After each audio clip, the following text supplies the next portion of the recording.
निराला ने सर्वहारा वर्ग को कुकुरमुत्ता का और पूंजीपति वर्ग को गुलाब का फूल माना है। ये दोनों प्रतीक उन्होंने दिए हैं अपने कुकुरमुत्ता कविता में। वो कविता प्रगतिवादी नहीं बल्कि प्रगतिशील भावनाओं से पूर्ण है और गुलाब अमीरों का, नवाबों का प्रतीक है और कुकुरमुत्ता सर्वहारा वर्ग का प्रतीक है। यहाँ निराला ने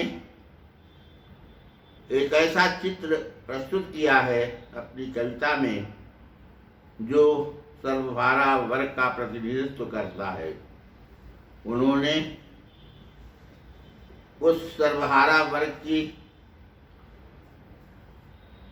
दीनता का, उसके कठोरता का, कठोर जीवन व्यतीत करने का, कठिनाइयों का वर्णन किया है। भावनाओं से परिपूर्ण ये कविता है कुकुरमुत्ता, जिसमें दलित वर्ग के लोग मजदूर जहाँ आलीशान भवनों में रहने वाले अमीरों के शिकार बनते हैं। वे काम करते हैं, पसीना बहाते हैं, तपतपाती धूप में वे बिलबिलाते हैं, लेकिन कार्य करते रहते हैं, अनवरत कार्य करते हैं और अमीर लोग आलीशान अट्टालिकाओं में आराम करते हैं। ये है प्रगतिशील दृष्टि निराला की, जो साहित्य में प्रस्तुतित हुई है। एक प्रकार से ये कविता छायावादी काव्य में विशिष्ट स्थान रखती है, उनके प्रगतिशील विचारों को व्यक्त करती है।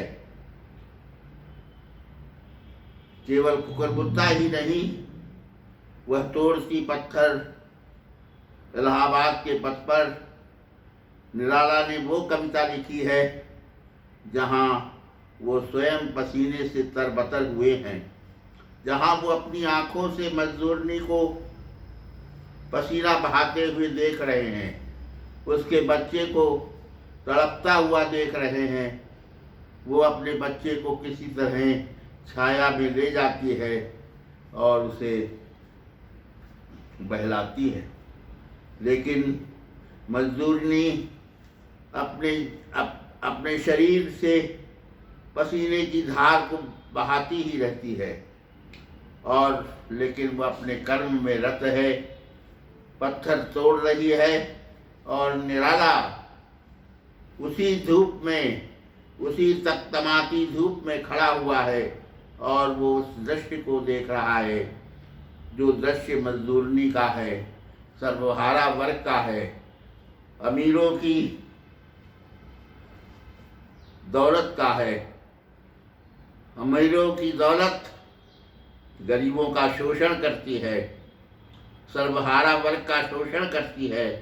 पूंजीपति वर्ग सर्वहारा वर्ग का शोषण करता है और का लाभ कमाता है।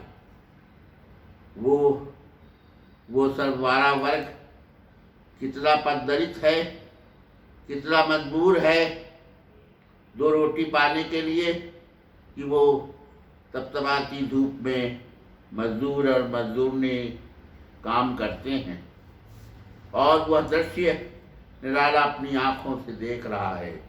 शायद भारतीय साहित्य में या विश्व साहित्य में भी ऐसा चित्र नहीं मिलता जहाँ कवि स्वयं अपनी आँखों से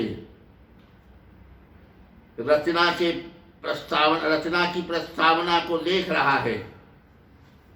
रचना स्वयं उसकी वाणी से फूट पड़ती है जब वो मजदूरनी को पसीना बहाते हुए, तड़पते हुए देखता है, लेकिन कार्य में रत है। वो अपने हथौड़े को चला रही है और पत्थर तोड़ रही है।